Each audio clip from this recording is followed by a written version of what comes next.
วนดูดกินน้ำเมาคือวันเรายาพรุ่งนี้ในสันตนาละโตนั้นมีศีลห้าอันอยู่ในสันตนาโตนบ่ขาดและเหตุดังอันตูขาบ่หอนตายเมื่อหนุ่มเอตาสุเวจาญาเลโสสุตตะมาสุเมธามิโนติ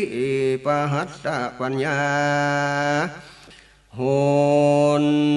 ติจาญาเลตุขาตั้งหลายได้เกิดในวงศาอันรักษาศีลและปฏิบัติในธรรมในกองอันเป็นสุจาริญาตกรรมเป็นกองอันดีธรรมทั้งหลายเป็นกองอันประเสริฐอุดมนักเมธามิโนมีปัญญาอันโลลำเปิงยังธรรมอันเป็นกองเป็นหิตะเป็นพโยจนะปะหุตะปัญญาอันมีปัญญาอันมากสลาดเสลวในอันสูตรเรียนเขียนอ่านได้คำสอนแห่งต้านปันดิตะนักปราชญ์เจ้าตั้งหลายได้สวดตนาเพศตั้งสามจบแจงอยู่ในสุจจาริตนกรรมผูกขาดตั้งหลายอันปฏิบัติอย่างกองอันดีก็ลวดเป็นอันตั้งอยู่ในกองอันดีแม่นตาสีกรรมกาลกรรมกาลีตั้งหลายก็หากเรียนยอมรักษาอย่างทำปฏิบัติกองเหตุดังอันตูตั้งหลายในข้ากุลพงษาอันนี้บอดตายเมื่อหนุ่มอัญจาอิมาหิปาภูมาจาริญาลักขเนกาเตสิตัวธรรมปาละพามกล่าวสำแดง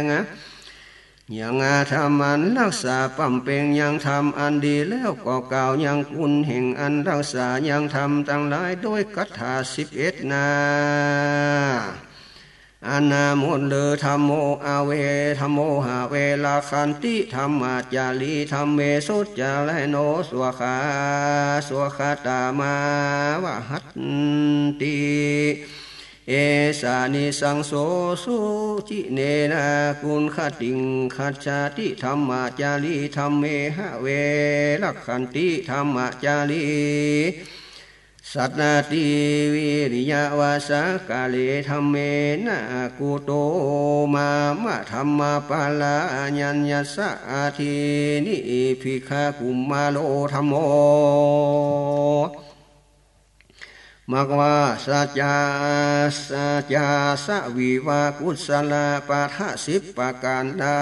คาติก็รักษาอย่างปุกกาละอันปั่มเป่งปุกกาละรักษาธรรมก็หากได้หอมยับอันนี้ปั่มเป่งเตียนย่อมนำมายังสุขแก่คนผู้อันปั่มเป่งในอัตตภาวะในภาวะไปนาทุกเมื่อจะเลเอโสอันว่าสภาวะอาจนำสู่นั่นคือนำตนหืดถึงสุขอันเป็นหากอานิสังสาพันละอันรักษาธรรมอันปั่มเป่งธรรมาจารีตผู้เป็นปั่มเป่งธรรมอันนั้นบ่ได้ไปสู่ทุกขติสักขาธรรมโมกุศลกรรมปะทะธรรมอันรักษาปั่มเป่งเป็นดังอารมณ์แห่งผู้ถือไปเมื่อฝนตกดังร่มดังเงาอันถือไปเมื่อฝนตกมาดังอาณาเป็นผู้รักษายังทำอันนั้นดูกาลนะมานีเจ้าอาลีญะสำแดงแก่ข้านี้บอดใจดูกโลกแห่งข้าหากเป็นดุกสัตว์ตัวหนึ่งจะแลสันเดชะเจ้าอาจาริญะจุงสัตเสียเตอบ่มีประโยชน์จะนะสักอันแลกุมารส่วนอันว่าตนเจ้าทำปาละกุมารนะอาณาเป็นโลกแห่งข้านั้นยังหนุ่มบ่ตายเตี้ยยังมีชีวิตอยู่สดสดียุยืนยาวจะแลตั้งสุดตัว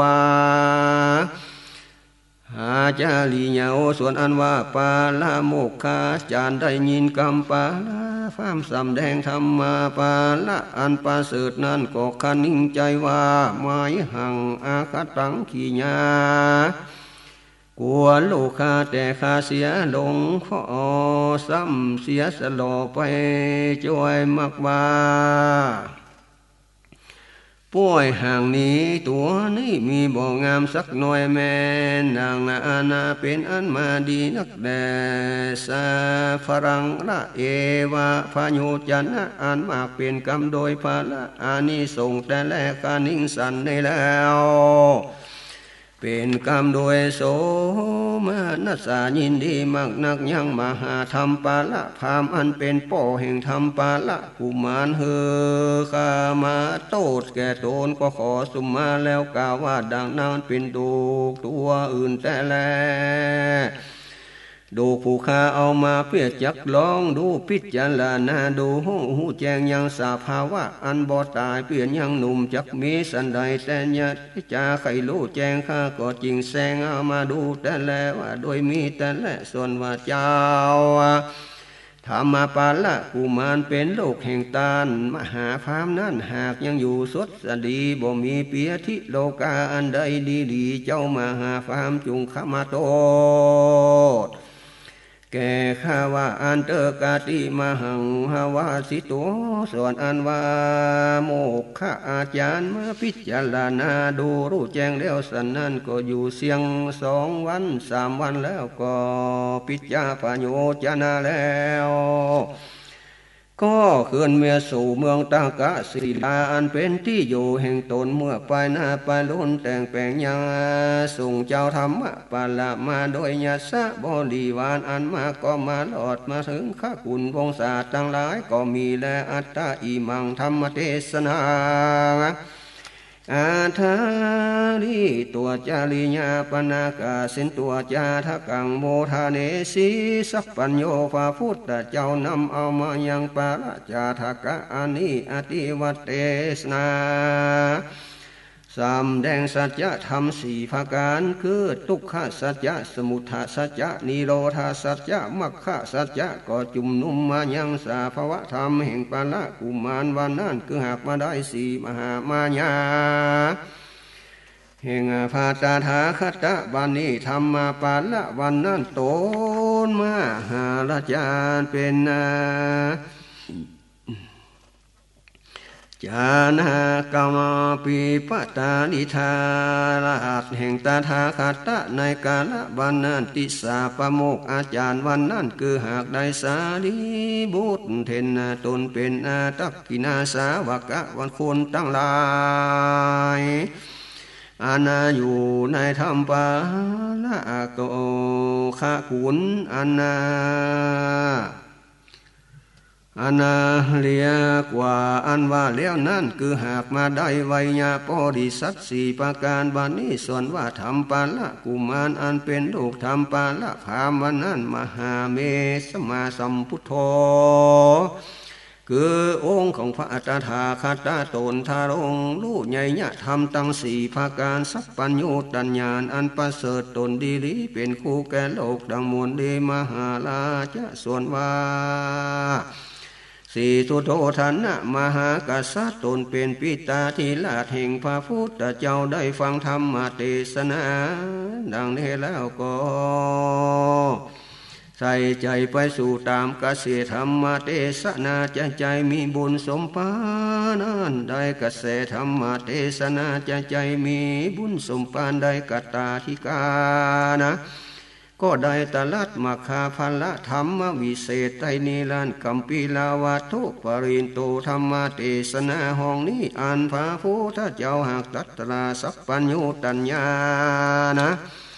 แล้วได้เป็นพระพุทธเจ้าแล้วมาสู่เมืองกัมปีลาวัตถุฝั่งนั้นเป็นปฐาวานแห่งอันได้เป็นพระพุทธเจ้าและมานั้นก็มีอิติภิภกวา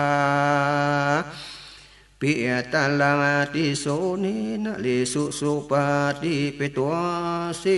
ภิกขุสังฆปาลิพุตโตปนะติโลภาพุทธเจ้าอันไปสู่เมืองกัมปีลาวัตถุนครอันเป็นเมืองราชญาติกา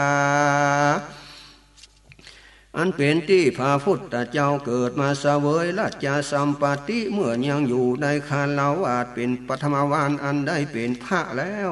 ได้เดียน8เป็นพระพุทธเจ้าเทศนาแก่พญาสีสุตโตธนะมหาราชาปิตาธิราชได้ตรัสรู้ธรรมตั้ง4 ประการนะตั้งอยู่ในธรรมวิเศษ3 ดวงเป็น9นั้นโดยภาการดังกล่าวมาในปุณติวเสในวันโลนนั้นพระพุทธเจ้าก็ปินดิสาวาระอรหันตาเจ้าตั้งหลาย10,000 โตนะ กาบดังเจ้านันทะเจ้าลาโหละเป็นปาลิวานก็พากจากเมืองกัมปีลาวัตถุมาสู่เมืองราชกหะราชธานีก็อยู่สามล้านในสิทธภาวนาลาลามอยู่โดยอาริยาสี่ภาการก็มีภาคาวานว่าพระพุทธเจ้าต้นภาก่อไปโดยมหากรุณาก็เฮเป็นไปตีนย่ำหาฟอนกันท่าเพลีทรงใหญ่ตีเป่าเวไนยสัตว์ทั้งหลายปัจจาทั้งหลายเข้าไปสู่อมตะมหาเนรปานก็เป็นไปยังธรรมเทศนาเป็นทุกขะไฟอันประเสริฐอันสมิงคเนอานาถ้าเป็นดีโกราชากะเหสันติจญามะคะฟานินปาติกาโหติในเมืองสมัยญะกาลากามนั่นส่วนต้านอาณาถาเป็นดีกัสสะมหาเศรษฐีอยู่ในเมืองราชกะหะก็ติดเนื่องกับโดยกันไปมาคือผู้เป็นผู้เป็นผัวน้องผู้นั้นป่วยมาเป็นผัวน้องยิงผู้นั้นก็ป่วยไปเป็นสามีกาเป็นสหายรักกับกันดังอัญญตาราชกะเหอุทาภากาภาทานังสมายังโรติส่วนอันว่าปัตตะเครื่องกาอันมีกาอันแปลงควนนาไปขายอันมีในเมืองราชกะหะนันตาธานายกาลาวานั่นส่วนอันว่ามหาเศรษฐีผู้ใหญ่ในเมืองราชกะหะก็เอาเครื่องของกาทั้งหลายผู้นั้นปั้มเป่งเต็มเกียนทั้งมวลก็ไปสู่เมืองสาวัตถีเพื่อไปยังถ้าดูเดือนเมื่อวัดสาวัตถีไก่พมานไว้ได้โยจานะหนึ่งก็ยังอยู่ที่นั่นใจคนคือเอาข่าวสารกะหะนาการไปสัญญาแก่ต้านอาณาถมหาเศรษฐีฮือรู้ว่าหัตถาเมื่อดังอันต้านนาถปินดีกันสะมหาเศรษฐีราชมหาเศรษฐีอันเป็นสหายหลักแห่งโตนะมาดังอันก็มีความชมชื่นยินดีก็ออกจากเวียงสาวัตถีไปลอนรับยังคาหาเศรษฐีโดยปัญหาการอันมากชมชื่นยินดีซึ่งกันก็เตียวญาณรถเด่มนั้นมาด้วยกันแล้วก็เข้ามาสู่เวียงแล้วก็เฮราชเศรษฐีที่จอดแล้วราชกาหาเศรษฐีเมื่อขายของก้าหิงตกเสียงแล้วก็อำลาปินดิกามาเศรษฐีอันมีเป็นสหายหลักแห่งตนแล้วก็ขึ้นเมื่อสู่เมืองราชกาหะอันเป็นที่อยู่แห่งตนเมื่อขายของก้าบ่เสียงก็ไว้หือนางเศรษฐีอันเป็นของแห่งตนเฮอขายดังอันนาเมนว่านาถเศรษฐีมาเศรษฐีเฮมีขัวก้าอันควรขายมากนักเมืองสาวัตถีดังอาณาปั้มเป่งตามเกวียนตั้งหลายเลี้ยวก็ไปสู่เมืองราชกะหะเมื่อยังบ่หลอดเบียงราชกะหะพามานโยจานะหนึ่งก็อยู่ที่นั่นก็ใจคนเฮเอาข่าวสารไปสัญญาแก่ราชเศรษฐีนั่นเป็นสหายนักแห่งตนการราชกะหะเศรษฐีรู้ว่าอาณาถเป็นดีมาเศรษฐีอันเป็นสหายนักดังอันมีความชมเชยยินดีแม่นาว่ามีกิจจะอันใดก็รีบไปจากเมืองปาราชกะหะไปตอนไปรับกันโดยปัญหาการอันมากชมชื่นยินดีเมื่อนั้นก็ทะลงอย่างยานรถเดิมเดียวกันดังอันก็ไปเข้าไปสู่เวียงราชกะหะจอดแล้วอาณาถาเป็นดีกันสามหาเศรษฐีเมื่อขายของก้าเสียงแล้วก็สั่งอำลาดังนี้จูงเมื่อส่วนอันว่าต้านนาถาเป็นดีมหาเศรษฐีไปสู่เมืองราชกะหะไปบ่หลดเวียงประมาณโยจานาหนึ่งก็ใจคนฮือไปบอกสัญญาแก่ราชกะหะเศรษฐีขายของก้าบัวเสียงก็ได้ฮือนางเศรษฐีผู้เป็นน้องหญิงแห่งตนฮือขายฮือต้านมหาเศรษฐีทั้งสองถ้าในกาละไปนาแต่นั่นส่วนว่าอาณาถเป็นดีการสามหาเศรษฐีไปเมืองราชกะหะไปบ่หลอดเวียงประมาณโยจานาหนึ่งก็ใจโคนะ สัญญาเกลาจากาเศรษฐีอันเป็นสหายแห่งพาราแห่งตนโดยเมื่อก่อนนั้นตั้งปานาธิวสั่งโดยแต่มีในวันหนึ่งท่านราชากาเศรษฐีไปสู่สำนักพระพุทธเจ้าได้ฟังธรรมเทศนาแห่งพระพุทธเจ้าแล้วก็ราธนาพระพุทธเจ้าเป็นประธานกับตั้งเจ้าภิกษุทั้งหลายเพื่อมันรับเอายังปิ่นที่บาทในวันโดนนิมนต์พระพุทธเจ้าแล้วก็นำเอามาหลอดเลียนตัวนะก็บางขับหือตาสาตาสีกรรมกาละกาลีทั้งหลายโดนต่ำเขาและต่ำและตักน้ำมาผ่าหลัวเป็นต้นมีมังนักก็รวดใจบ่รู้โดยต้านอนาถาเป็นดีกัสมาเศรษฐีซึ่งเป็นสหายลักแห่งตนหักใจมาบอกอาคามานาเต้าอยู่สะกอยเป็นดังบ่ได้ยินเต้ามัวเบาบังคับคนต่างหลายฮึดแต่งราชตานกิจตั้งมวลเหตุเต้าได้ยินซึ่งกิจจันจักหืดตานวันนั้นสิ่งเดียวต้านอนาถาเป็นดีเศรษฐีจังมีมาจักมาลับโดยเมื่อก่อนนั้นอยู่ใจก็บ่มายิงนั้นนักวานย้ายมาด้วยลำดับมาถึงที่ใดกองก็บ่มีมาต้านเศรษฐีสหายลักแห่งกูมาจะและว่าดังอันก็บ่มาทลาบลอดมาทุงประตูเวียงก็บ่มาถ้าลาบลอดประตูภาษาราที่อยู่มาตอนรับก็บ่มาโลดเมื่อลอดภายในภาษาที่อยู่แห่งตูนอาทะโคเมื่อนั้นนายอาณาถาเป็นดีกาสะมหาเศรษฐีเมื่อลอดถึงแล้วดังอาณาก็ดีราชกาเศรษฐีเต้ายินดีซึ่งอันจักหือด้านสิ่งเดียว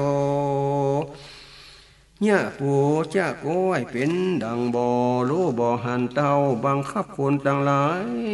ว่าพาภาคาพาปเนกาลเสวรัญเยเทเปลี่ยนต่างหลายจุงลูกแขวนเจ้าปาปะปาหาจุงต้มข้าวยาคูจักหุงข้าวแดงซ้ำปาเตทะจุงแต่งแปลงยังโภชนะอาหารต่างหลายก็แกงโภชนะอาหารจืดเจียวต่างหลายข้าวต้มข้าวหนมต่างหลายหมักนักเตอะว่าดังอันอยู่ใจลวดบ่ยินละยินดีกับโดยต้านอาณาถาเป็นดีกัสสะมหาเศรษฐีอันเป็นสายลักแห่งโตนะ